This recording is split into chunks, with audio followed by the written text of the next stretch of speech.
To my properly prepped nails, I begin by applying 1 coat of natural nail base coat and let it dry.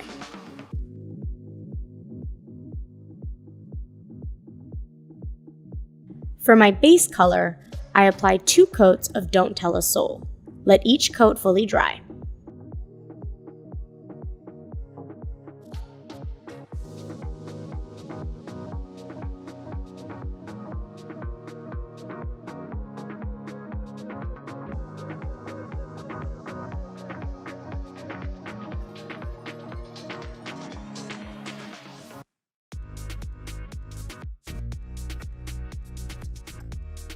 Use a striping brush and Suzi's Slinging Mezcal, paint a thin horizontal line near the free edge.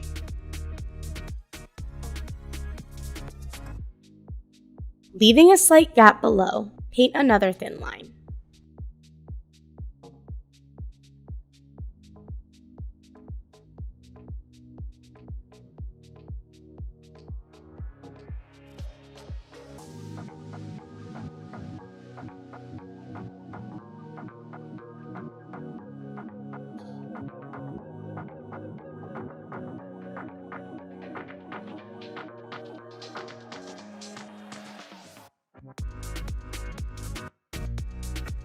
Let the design dry, then finish with 1 coat of top coat.